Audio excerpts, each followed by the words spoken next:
Hello everyone. आज solid state का part 4 start करेंगे। सॉलिड स्टेट का पार्ट 4 है डिफेक्ट और इम्परफेक्शन ऑफ सॉलिड। देखो, अभी तक हमने जो इसके पहले क्रिस्टल लैटिस, यूनिट सेल या फिर पैकिंग एफिशिएंसी या क्लोज पैकिंग वगैरह जितने भी टॉपिक पढ़े उन सब से हमें एक चीज़ कॉमन देखने को मिली कि कोई भी जो सॉलिड होता है उसमें कॉन्स्टिट्यूएंट पार्टिकल्स जो होते हैं वो परफेक्टली अरेंज्ड रहते हैं। लेकिन कॉन्स्टिट्यूएंट पार्टिकल्स का परफेक्टली जो अरेंजमेंट है उसमें भी अगर कोई कमी रह जाती है, किसी भी तरह की कोई कमी रह जाती है, तो उसे ही क्या कहते हैं हम? डिफेक्ट और इम्परफेक्शन ऑफ सॉलिड। क्योंकि कोई भी चीज़ कभी भी परफेक्ट नहीं होती।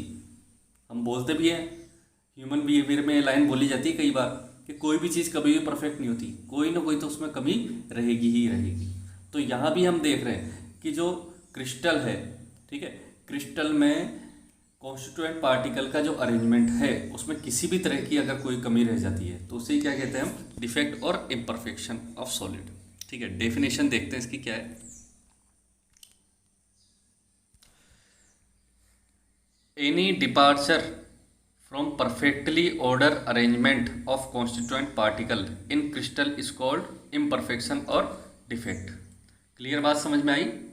यानी कि किसी भी क्रिस्टल में कॉन्स्टिट्यूएंट पार्टिकल का जो अरेंजमेंट है उसमें किसी भी तरह की कोई कमी रह जाती है तो उसे क्या कहते हैं हम? डिफेक्ट और इम्परफेक्शन। अब डिफेक्ट या इम्परफेक्शन का रीज़न क्या होता है? देखो, क्रिस्टल के फॉर्मेशन की जो प्रोसेस होती है, ठीक है, उसे कहते हैं क्रिस्टलाइजेशन। उसे क्या कहते हैं? क्रिस्टलाइजेशन। अगर किसी क्रिस्टल में क्रिस्टलाइजेशन की प्रोसेस बहुत ज़्यादा फास्ट हो रही हो या मॉडरेट हो रही हो तो इस वजह से भी डिफेक्ट आ जाते हैं। क्योंकि अगर क्रिस्टलाइजेशन की प्रोसेस बहुत ज़्यादा फास्ट होगी या मॉडरेट रेट में होगी तो कॉन्स्टिट्यूएंट पार्टिकल को अरेंज होने के लिए सफिशिएंट टाइम नहीं मिल पाता है। इस वजह से क्या आ जाता है? डिफेक्ट आ जाता है। देखो, ध्यान से समझने की कोशिश करो। The defect in the crystal arises when crystallization takes place at the fast और मॉडरेट रेट। ठीक है, क्यों आएगा? क्रिस्टलाइजेशन की प्रोसेस अगर फास्ट होती है या मॉडरेट भी होती है, ठीक है, क्रिस्टलाइजेशन कैसा होना चाहिए? बिल्कुल स्लो होना चाहिए, तब परफेक्शन रहेगा। अदरवाइज क्या आ जाएगा? डिफेक्ट आ जाएगा या इम्परफेक्शन आ जाएगा। ठीक है, ऐसा क्यों होता है? क्योंकि अगर क्रिस्टलाइजेशन की प्रोसेस फास्ट चलेगी या मॉडरेट भी चलेगी तो इस कंडीशन में क्या होगा? जो कॉन्स्टिट्यूएंट पार्टिकल्स हैं उनको अरेंज होने के लिए सफिशिएंट टाइम नहीं मिल पाएगा। तो आपको रीजन समझ में आया होगा डिफेक्ट का कि डिफेक्ट क्यों आता है। नेक्स्ट बात करते हैं हम टाइप्स की। Types of defect. देखो, मेनली 2 टाइप में डिवाइड किया है डिफेक्ट्स को। एक तो होता है पॉइंट डिफेक्ट और एक है लाइन डिफेक्ट। पॉइंट डिफेक्ट क्या होता है, लाइन डिफेक्ट क्या होता है, ध्यान से समझने की कोशिश करते हैं। आपने सेकंड लेक्चर जो लिया था उसमें मैंने आपको बताया था लेटिस पॉइंट के बारे में। लेटिस पॉइंट क्या होता है? लेटिस पॉइंट एक पोजीशन होती है जहां पर कॉन्स्टिट्यूएंट पार्टिकल्स प्रेजेंट होते हैं। ठीक है, तो अगर किसी क्रिस्टल के लेटिस पॉइंट पर किसी तरह का डिफेक्ट आता है तो इस तरह का डिफेक्ट क्या होता है? Point defect. देखो, when the deviation exists from the ideal arrangement around a lattice point or an atom in a crystalline substance is known as point defect। Clear बात समझ में आई या नहीं आई? और अगर लेटिस पॉइंट की किसी रो में, पता है आपने जब मैंने आपको 1D में क्लोज पैकिंग बताई थी तो मैंने बताया था कि भाई अगर एटम्स किसी रो में अरेंज्ड हो तो 1 डायमेंशनल होता है। ठीक है, और काफ़ी सारी रोज अगर बन जाएगी तो 2 डायमेंशनल हो जाएगा। और रोज से बनी जो लेयर है, काफ़ी सारी लेयर्स अगर बन जाती है तो 3 डायमेंशनल हो जाता है। तो एक बात देखो, अगर लेटिस पॉइंट की किसी रो में, कंप्लीट रो में ही क्या आ जाए? डिफेक्ट आ जाए तो उसे क्या कहेंगे हम? Line defect. ठीक है, लाइन डिफेक्ट बहुत कम देखने को मिलता है, इसलिए हम यहाँ इंपॉर्टेंट जो आपके है वो कौन सा है? पॉइंट डिफेक्ट है। ठीक है, अब पॉइंट डिफेक्ट का मैं आपको क्लासिफिकेशन समझाता हूँ। पॉइंट डिफेक्ट कौन कौन से हो सकते हैं, ठीक है, देखते हैं ध्यान से। पूरा मैंने यहाँ पे क्लासिफिकेशन चार्ट बनाया हुआ है, इसको ध्यान से समझने की कोशिश करते हैं क्या होता है। पॉइंट डिफेक्ट, पॉइंट डिफेक्ट को मेनली टू टाइप में डिवाइड किया हुआ है, ठीक है। एक तो स्टोइकियोमेट्रिक और एक नॉन स्टोइकियोमेट्रिक। क्या होता है ये नॉन स्टोइकियोमेट्रिक और स्टोइकियोमेट्रिक आगे देखेंगे। स्टोइकियोमेट्रिक को 4 टाइप में डिवाइड किया है, vacancy defect, interstitial defect, Schottky defect और फ्रैंकल डिफेक्ट। देखो एक ये नए नए वर्ड आपको सुनने को मिल रहे हैं। इंटरस्टिशियल, इंटरस्टिशियल कुछ भी नहीं है। आपने इससे प्रीवियस जो आपका पॉइंट था या लेक्चर था उसमें आपने पढ़ा था ऑक्टाहेड्रल वॉइड्स, टेट्राहेड्रल वॉइड्स। तो वो जो वॉइड्स है वही तो क्या है, इंटरस्टिशियल इफेक्ट है। कैसे कैलकुलेशन करते हो पता है, वॉइड्स की या इंटरस्टिशियल साइड्स की। आप पैकिंग एफिशिएंसी देखते हो, जैसे एफसीसी में आपने पैकिंग एफिशिएंसी देखी कितनी थी, 74%। यानी 74% वॉल्यूम ऐसा है पूरे क्रिस्टल में जहां पर एटम्स प्रेजेंट है। तो 26% क्या हो गई, वॉइड्स ही तो हो गई या इंटरस्टिशियल साइड्स ही तो हो गई। अरे 100 में से 74% क्या है, क्लोज पैक्ड है, एटम्स प्रेजेंट है, ऐसा वॉल्यूम है जहां पर एटम्स प्रेजेंट है, उसी को तो पैकिंग एफिशिएंसी कहा था, ठीक है। लेकिन बाकी बचा हुआ 26% क्या है, वो इंटरस्टिशियल साइट है या फिर वॉइड्स है, ठीक है। इसके बाद नॉन स्टोइकियोमेट्रिक 2 तरीके से होता है, मेटल एक्सिस और मेटल डेफिशिएंसी। मेटल एक्सिस का मतलब क्या हो रहा है, मेटल एक्सिस कैसे हो सकता है, मेटल मीन्स समझो यहाँ पे आप कटायन, ठीक है। मेटल मीन क्या समझो, कटायन, क्योंकि जितने भी मेटल होते हैं वो सब क्या होता है, कटायन ही तो होते हैं, ठीक है। ऐसा कोई मेटल थोड़ी होता है जो अनायन हो, ठीक है। तो मेटल एक्सिस कैसे हो सकता है, या तो उसमें किसकी कमी कर दो आप, अनायन की, अनायन डेफिशिएंसी कर दो या तो, ठीक है। अगर किसी क्रिस्टल में आपने क्या किया, एक कटायन है और एक अनायन है, अगर आप अनायन की कमी कर दोगे तो ऑटोमेटिकली क्या हो जाएगा, मेटल एक्सिस में आ जाएगा। या फिर आप क्या कर सकते हो, कटायन एक्सिस कर सकते हो, या तो कटायन को ही क्या कर दिया, एक्सिस कर दिया, ऐसे भी क्या कर सकते हैं, मेटल एक्सिस कर सकते हैं। दूसरा है मेटल डेफिशिएंसी। मेटल डेफिशिएंसी से मतलब क्या निकल रहा है यहाँ पे, कटायन की डेफिशिएंसी करनी। कैसे कैसे कर सकते हो, या तो कटायन को ही डेफिशिएट कर दो, या कटायन में ही कमी कर दी, या फिर अनायन एक्सिस कर दे, ठीक है। ये अनायन एक्सिस है, बहुत ज़्यादा रेयरली मिलता है, बहुत कम चांस होते हैं कि ये मिल पाता है। अनायन डेफिशिएंसी को हम समझेंगे, कटायन एक्सिस को भी समझेंगे और कटायन डेफिशिएंसी को भी समझेंगे, ये तो पढ़ेंगे हम, लेकिन ये यहाँ पर नहीं पढ़ा जाएगा, बहुत रेयरली चांस होते हैं कि इस तरह का डिफेक्ट मिलता है, ठीक है। अब देखते हैं आगे, ठीक है। अब फर्स्ट देखते हैं हम स्टोइकियोमेट्रिक डिफेक्ट। स्टोइकियोमेट्रिक डिफेक्ट समझने से पहले मैं आपको बताता हूँ कि स्टोइकियोमेट्रिक कंपाउंड्स होते क्या हैं। स्टोइकियोमेट्रिक कंपाउंड देखो एग्जाम्पल से समझाता हूँ मैं आपको। जैसे मान लो मैंने कोई ये आयनिक कंपाउंड ले लिया NaCl, ये एक स्टोइकियोमेट्रिक कंपाउंड है। कि सर होता क्या है स्टोइकियोमेट्रिक कंपाउंड, यहाँ आप इसके केमिकल फॉर्मूला को देखो, इसका केमिकल फॉर्मूला देख के आपको बिल्कुल क्लियर दिख रहा है कि यहाँ पर सोडियम और क्लोरीन का जो रेशो है वो 1/1 है, दिख रहा है इसके केमिकल फॉर्मूला से।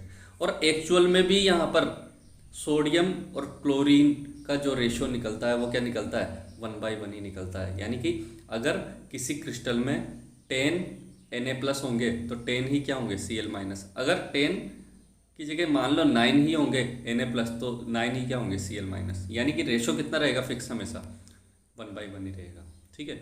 और स्टोइकियोमेट्रिक डिफेक्ट क्या होता है, स्टोइकियोमेट्रिक डिफेक्ट से मतलब ये है कि ऐसे इम्परफेक्शन, किसी भी क्रिस्टल में ऐसे इम्परफेक्शन जिसमें कटायन और अनायन का रेशो पहले या बाद में, डिफेक्ट से पहले और डिफेक्ट के बाद में हमेशा क्या बना रहे, सेम बना रहे, तो ऐसे डिफेक्ट्स क्या होते हैं, स्टोइकियोमेट्रिक डिफेक्ट्स होते हैं। क्लियर है पूरी बात, ठीक है। तो देखो डेफिनेशन से बताता हूँ, if imperfection in the crystal are such that the ratio है, ठीक है, between the cation and anion are same before and after the defect, ठीक है। डिफेक्ट आने से पहले भी और डिफेक्ट आने के बाद भी कटायन और अनायन का जो रेशो है वो क्या बना रहे, सेम बना रहे, तो ऐसे डिफेक्ट्स क्या होते हैं, स्टोइकियोमेट्रिक डिफेक्ट, ठीक है। अब इसके टाइप्स देखते हैं कौन कौन से हैं। सबसे पहले आता है इसमें वैकेंसी डिफेक्ट। वैकेंसी डिफेक्ट का मतलब क्या है, अगर किसी क्रिस्टलाइन सब्सटेंस में कोई लेटिस साइट वैकेंट रह जाती है तो उसे क्या कहेंगे हम, वैकेंसी डिफेक्ट, ठीक है। देखो when in a crystalline substance, some of the lattice sites are vacant, the crystal is said to have vacancy defect. This generally arises due to absorption of heat from the surrounding से जब भी heat absorb की जाती है तो ज़्यादातर कौन से वाले डिफेक्ट देखने को मिलते हैं, वैकेंसी डिफेक्ट देखने को मिलते हैं। तो क्लियर बात समझ में आई हो कि वैकेंसी डिफेक्ट नेम से ही बिल्कुल क्लियर हो रहा है कि अगर किसी क्रिस्टलाइन सब्सटेंस में कोई लेटिस साइट अगर वैकेंट रह जाती है, ठीक है, तो उसे क्या कहेंगे, वैकेंसी डिफेक्ट। दूसरा है इंटरस्टिशियल डिफेक्ट। इंटरस्टिशियल डिफेक्ट क्या होता है, when some constituent particle are present in the interstitial sites, ठीक है, अगर कोई भी कॉन्स्टिट्यूएंट पार्टिकल निकलकर और इंटरस्टिशियल साइट में चला जाएगा, जैसे देखो इधर देखना ध्यान से, डायग्राम से समझाता हूँ बिल्कुल क्लियर, ठीक है। जैसे मान लो ये अरेंजमेंट था, कॉन्स्टिट्यूएंट पार्टिकल का अरेंजमेंट इस तरह से था, ये इस तरह से, ठीक है। अब अगर ये कॉन्स्टिट्यूएंट पार्टिकल थे और यहाँ पर क्या हुआ है, कॉन्स्टिट्यूएंट पार्टिकल क्या रह गया, वैकेंट रह गया, तो इस तरह की जो डिफेक्ट होगा वो तो क्या होगा, वैकेंसी डिफेक्ट। लेकिन अगर मान लो कोई कॉन्स्टिट्यूएंट पार्टिकल निकल कर, या आपको जो स्पेस दिख रहा है ना, ये वाला स्पेस, इसी को क्या बोलते हैं, इंटरस्टिशियल साइट बोलते हैं, ठीक है, इंटरस्टिशियल साइट, ठीक है। और अगर कोई भी constituent particle in interstitial site में आ जाता है तो इस तरह का डिफेक्ट क्या होता है, इंटरस्टिशियल डिफेक्ट। अब यहाँ पे एक बात ध्यान से देखने की है, इन दोनों को ध्यान से देख के देखो आप, इस तरह के डिफेक्ट में कॉन्स्टिट्यूएंट पार्टिकल्स कम हो रहे हैं, कम हो रहे नहीं हो रहे, तो एक बात बताओ, डेंसिटी का फॉर्मूला क्या होता है, D=m/v। वॉल्यूम तो यहाँ पे लगभग एक जैसा ही बना हुआ है, लेकिन एटम्स कम हो रहे हैं, यानी कि मास क्या हो रहा है, कम हो रहा है, तो डेंसिटी क्या हो जाएगी, कम हो जाएगी। तो देखो वैकेंसी डिफेक्ट में it result in the decrease in the density of substance. याद रखना, जब भी वैकेंसी डिफेक्ट होता है तो वैकेंसी डिफेक्ट में हमेशा क्या होता है, जो भी सब्सटेंस है उसकी डेंसिटी कम हो जाती है। लेकिन अगर बात करें हम इंटरस्टिशियल डिफेक्ट की, तो इंटरस्टिशियल डिफेक्ट में क्या होता है, एटम्स अपनी जगह से निकलकर केवल कहाँ पर चले जाते हैं, इंटरस्टिशियल साइट में निकल जाते हैं। एम की वैल्यू क्या रहती है यहाँ पर अगर बात करें एम की वैल्यू की, तो एम की वैल्यू भी क्या रहेगी, कांस्टेंट ही तो रहेगी, वी तो कांस्टेंट था ही, एम की वैल्यू भी क्या है, कांस्टेंट। तो या फिर ऐसा भी हो सकता है बाहर से कोई कांस्टिट्यूएंट पार्टिकल यहाँ पर आकर एडजस्ट हो जाए, या तो यही इनकी पोजीशन को छोड़कर एडजस्ट हो जाए, या फिर बाहर से कोई कांस्टिट्यूएंट पार्टिकल आकर यहाँ पर एडजस्ट हो जाए। तो इस तरह के जो डिफेक्ट होता है इंटरस्टिशियल डिफेक्ट, उसमें या तो डेंसिटी सेम बनी रहती है, या फिर होता क्या है, डेंसिटी इंक्रीज हो जाती है, क्योंकि एम की वैल्यू, अगर बाहर से कोई एटम आएगा तो वैल्यू क्या हो जाएगी, यहाँ पर इंक्रीज हो जाएगी। क्लियर है, पूरी बात समझ में आई। यहाँ आगे देखते हैं, सबसे ज़्यादा इंपॉर्टेंट इसमें शॉर्ट की डिफेक्ट क्या होता है। देखो शॉर्ट की डिफेक्ट बहुत सिंपल सा है, शॉर्ट की डिफेक्ट ध्यान से समझने की कोशिश करते हैं।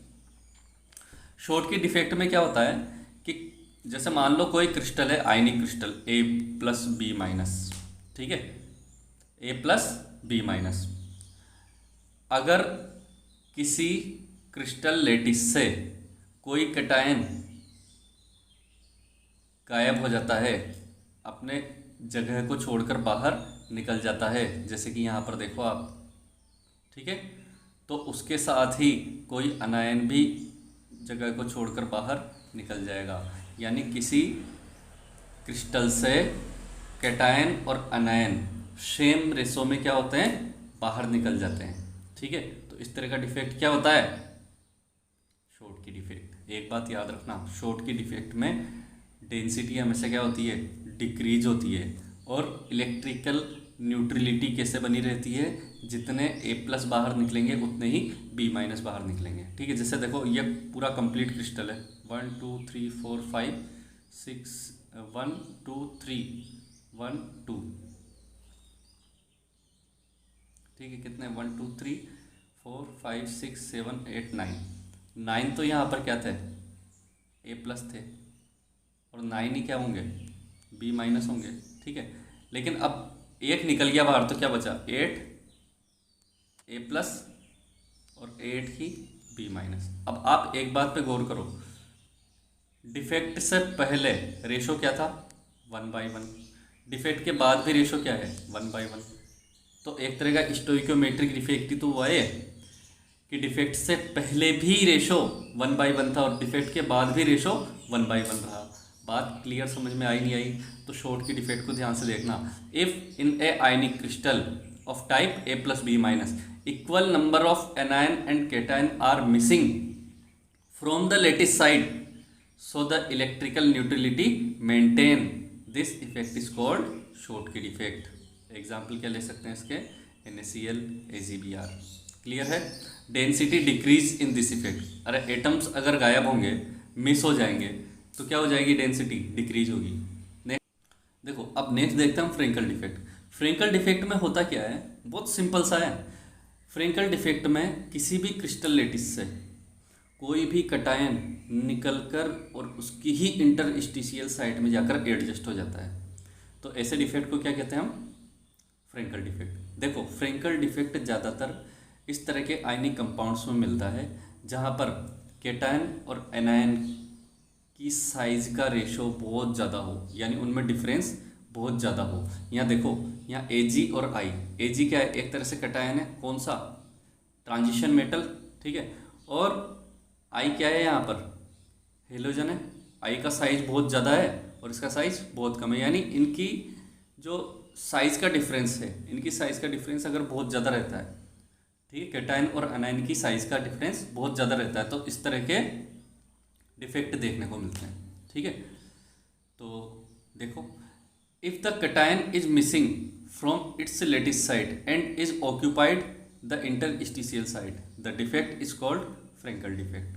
The electrical neutrality maintain, AgI, AgBr, AgCl। अब देखो, ये शॉर्ट के डिफेक्ट और फ्रेंकल डिफेक्ट में 2 टाइप के क्वेश्चंस बनते हैं। एक तो आपसे शॉर्ट की डिफेक्ट और फ्रेंकल डिफेक्ट में डिफरेंस पूछ लेता है। एक सबसे ज़्यादा इंपॉर्टेंट 1 मार्क का क्वेश्चन बनता है जो कई बार CBSE बोर्ड एग्जाम में आ चुका है। देखो, आपने एक बात पे गौर की, शॉर्ट की डिफेक्ट का एग्जाम्पल भी था AgBr, ठीक है, और फ्रेंकल डिफेक्ट का एग्जाम्पल भी है AgBr। यानी कि क्वेश्चन पूछा जाता है, कोई एक ऐसा एग्जाम्पल लिखिए जिसमें शॉर्ट की डिफेक्ट और फ्रेंकल डिफेक्ट दोनों होते हैं। तो ऐसा एग्जाम्पल क्या है, AgBr, ठीक है। आगे देखते हैं, नॉन स्टोइकोमेट्रिक डिफेक्ट। ध्यान से समझने की कोशिश करना, थोड़ा सा इसको समझने वाला ही है। If as a result of the imperfection in the crystal the ratio of the cation to the anion becomes different from the indicated by the ideal chemical formula। यही तो मैंने आपको समझाया था कि स्टोइकोमेट्रिक में क्या होता है। स्टोइकोमेट्रिक कंपाउंड वो होते हैं जिनमें कैटायन और अनायन का रेशो वही होता है जो उनका केमिकल फॉर्मूला इंडिकेट करता है। लेकिन नॉन स्टोइकोमेट्रिक कंपाउंड क्या होते हैं, नॉन स्टोइकोमेट्रिक कंपाउंड ऐसे कंपाउंड्स होते हैं जिनमें कैटायन और अनायन का रेशो वो नहीं होता है जो उनका केमिकल फॉर्मूला इंडिकेट करता है। जैसे देखो, एक एग्जांपल लेता हूं मैं, FeO, ठीक है, आयरन ऑक्साइड। आयरन ऑक्साइड, अब इसका केमिकल फॉर्मूला देखने से आपको क्या दिख रहा है, यहाँ आयरन और ऑक्सीजन का रेशो क्या है, 1/1 है। इंडिकेट तो यही कर रहा है, लेकिन एक्चुअली में अगर देखा जाए तो इनका जो रेशो होता है वो 0.9/1 होता है। लमसम में लिखा है मैंने, पूरा एग्जैक्ट नहीं लिखा, 0.9/1 होता है, ठीक है। तो ऐसे कंपाउंड्स जिनमें कैटायन और अनायन का रेशो वो नहीं होता है जो उनका केमिकल फॉर्मूला इंडिकेट करता है, ठीक है। और इस तरह के जो कंपाउंड्स हैं उनमें जो डिफेक्ट होते हैं उनको ही क्या कहते हैं, नॉन स्टोइकोमेट्रिक डिफेक्ट। अब देखो, नॉन स्टोइकोमेट्रिक डिफेक्ट 2 तरीके से हो सकते हैं। बताया था मैंने आपको, मेटल एक्सिस और मेटल डेफिशिएंसी। अब मेटल एक्सिस के 2 तरीके हैं, या तो अनायन की वैकेंसी हो जाए या कैटायन एक्सिस में हो जाए, ठीक है। मेटल मैंने आपको बताया था ना, मेटल मीन, एक ही बात समझना, क्या समझोगे, मेटल का मतलब कैटायन, ठीक है। आगे देखते हैं किस तरह से, metal excess by anion vacancy. इसको बहुत ज़्यादा ध्यान से समझने की कोशिश करना, बहुत ज़्यादा इंपॉर्टेंट है। इसको एक एग्जाम्पल से लेके समझते हैं। एक ऑब्जर्वेशन लेते हैं हम NaCl का, ठीक है। मान लो ये NaCl का कोई क्रिस्टल है, ठीक है। NaCl के क्रिस्टल पर हमने क्या किया, NaCl की वेपर इसके ऊपर से फ्लो करवा दी, किस पर से, क्रिस्टल पे से, ठीक है। जैसे ही NaCl के क्रिस्टल पर सोडियम की वेपर को फ्लो करवाएंगे, ठीक है, तो होगा क्या, यहाँ पर जो सोडियम आयन प्रेजेंट है, किसमें, वेपर में जो सोडियम आयन प्रेजेंट है, इनके कांटेक्ट में आने से कोई भी Cl माइनस निकलकर इन सोडियम एटम के साथ मिलकर क्या बना लेता है, NaCl का फॉर्मेशन कर लेता है। क्या कर लेता है, NaCl का फॉर्मेशन कर लेता है, NaCl बना लेगा, ठीक है। तो यानी कि एक तरह से एक बात देखो यहाँ पर, जैसे ही इसके सराउंडेड सोडियम वेपर आई, सोडियम वेपर आने से सोडियम के जो एटम्स थे उनके कांटेक्ट में आने से ये Cl क्या हो गए, बाहर निकल गए। ये Cl क्या कर लेंगे, इन सोडियम से रिएक्शन करके और क्या बना लेंगे, NaCl का फॉर्मेशन कर लेंगे। तो आप एक बात देखो यहाँ पर, ये जो लेटिस था, इस लेटिस से क्या हुआ, अरे किसकी वैकेंसी हुई, अनायन की वैकेंसी हुई ना, ठीक है। किसकी वैकेंसी हुई यहाँ पर, अनायन की वैकेंसी हुई, इसलिए इसको क्या बोलते हैं, मेटल एक्सिस बाई अनायन वैकेंसी। अब देखो ऐसा होता क्यों है, ठीक है। सोडियम आयन जो थे, सोडियम एटम जो थे, ये Na, ठीक है, ये 1 इलेक्ट्रॉन रिलीज करेगा और क्या बना लेगा, Na+ बना लेगा, ठीक है। अब जैसे ही ये Cl माइनस यहाँ गया, ठीक है, तो ये Na+ और Cl माइनस मिलके क्या बना लेंगे, NaCl बना लेंगे। अब यहाँ क्या बचा, इलेक्ट्रॉन बचा। ये इलेक्ट्रॉन क्या करेगा, जो स्पेस या जो वैकेंसी Cl माइनस की वजह से खाली हुई थी, उस वैलेंसी को ये इलेक्ट्रॉन क्या कर लेगा, ऑक्यूपाई कर लेगा। देखो जैसे यहाँ पे ये बना हुआ है, ठीक है, यानी कि इस जगह से क्या हुआ था, Cl माइनस बाहर निकला था, ठीक है। ये जो साइड बनती है ना, इस साइड को बोलते हैं F सेंटर। इसको क्या बोलते हैं, F सेंटर। F सेंटर मतलब क्या, एक वर्ड है F, ठीक है, जर्मन वर्ड है, इसका मीन होता है कलर, ठीक है, फार्ब। F का मीन क्या होता है यहाँ पे, फार्ब, ठीक है। इसका अर्थ क्या होता है, कलर। यानी कि जो इस तरह के क्रिस्टल होते हैं ना, इनमें अगर इस तरह का डिफेक्ट दिखता है तो इस तरह के डिफेक्ट से वो क्रिस्टल कलर शो करते हैं। जैसे यहाँ पे ध्यान से समझना, NaCl था, NaCl में अगर मेटल एक्सिस किसकी वजह से, एनायन वैकेंसी की वजह से आती है, ठीक है, तो इसकी वजह से सोडियम क्लोराइड का जो कलर है वो कैसा दिखाई देता है, येलो दिखाई देता है। लिथियम क्लोराइड का एग्जाम्पल भी ले सकते हैं, ठीक है। लिथियम क्लोराइड पर किसकी वेपर होगी, सोडियम की वेपर थोड़ी होगी, अब लिथियम की वेपर को फ्लो करवाया जाएगा तो वहाँ पर भी क्या होगा, लिथियम का एक लिथियम एटम 1 इलेक्ट्रॉन को रिलीज करेगा और क्या बना लेगा, Li+1 बना लेगा, ठीक है। वो Li+1 के कॉन्टेक्ट में जैसे ही Cl माइनस आएगा तो LiCl बन जाएगा, ठीक है। लेकिन वो जो क्रिस्टल था, उस क्रिस्टल से 1 अनायन जो गायब हुआ या मिस हुआ, उसकी जगह क्या आ जाएगा, वो जो इलेक्ट्रॉन रिलीज हुआ था वो आ जाएगा, ठीक है। तो उस वजह से वहाँ पर भी एक F सेंटर बनता है, और उस वजह से LiCl के जो क्रिस्टल होते हैं वो कौन से कलर के होते हैं, पिंक कलर के होते हैं, ठीक है। तो इसको समझते हैं एक बार। When NaCl with sodium vapor, the Cl minus ion diffused to the surface of crystal and combine with sodium atom to form NaCl। Clear है पूरी बात।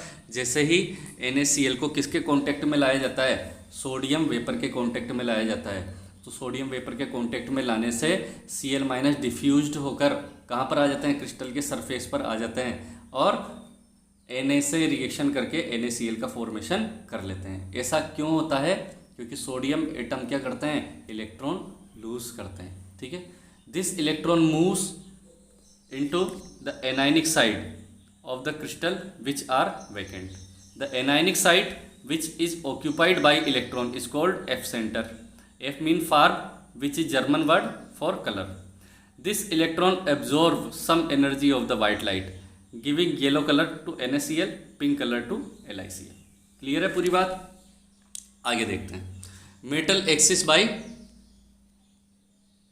Extra cation in the interstitial site. इसको भी एक एग्जाम्पल से समझेंगे।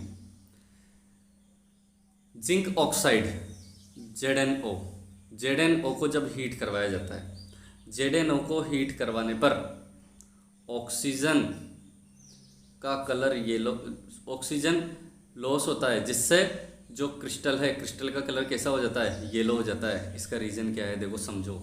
जैसे ही ZnO को गर्म करते हैं, ZnO को गर्म करने पर क्या होता है, Zn2+ आयन बनता है। ठीक है, क्या बनेगा, Zn2+ आयन बनेगा और क्या होगी, ऑक्सीजन गैस रिलीज होगी, साथ में इलेक्ट्रॉन बनेंगे। ठीक है, तो देखो ये जो कटायन बन रहे थे, ये कटायन कहाँ पर चले जाएंगे, इंटरस्टिशियल स्पेस में चले जाएंगे या इंटरस्टिशियल साइड्स में चले जाएंगे और ऑक्सीजन गैस बनकर बाहर निकल जाएगा। ठीक है, अब इस तरह के जो डिफेक्ट है उसमें इलेक्ट्रिकल न्यूट्रलिटी बनाने के लिए ये जो इलेक्ट्रॉन है, ये इलेक्ट्रॉन क्या करेंगे, इन कटायन के को न्यूट्रलाइज कर देंगे। ठीक है, तो देखो ये किसी भी साइड से, ये जैसे कि देखा आपने ZnO था, तो ZnO में से Zn क्या बना लेगा, Zn2+ बना लेगा। तो मान लो यहाँ पे क्या आ गया, Zn2+ आ गया, कहाँ पर, इंटरस्टिशियल साइड में। अब Zn2+ आएगा तो इलेक्ट्रॉन भी कितने आएंगे, 2 इलेक्ट्रॉन। ठीक है, तो ये 2 इलेक्ट्रॉन इसको क्या कर देंगे, न्यूट्रलाइज कर देंगे। ठीक है, तो यहाँ पर क्या हुआ, एक तरह से किसका एक्सिस हुआ, कटायन का एक्सिस हुआ। कटायन के एक्सिस की वजह से डिफेक्ट है, इसीलिए इसको क्या बोलते हैं हम, by the extra cation in the interstitial side. और क्या हो रहा है यहाँ पर, मेटल एक्सिस हो रहा है। ठीक है, द एक्सिस ऑफ आयन दस formed gate trapped into the vacant interstitial side and the electron in the neighbouring interstitial side. और इससे क्या हो जाएगा, इलेक्ट्रिक न्यूट्रलिटी बनी रहेगी।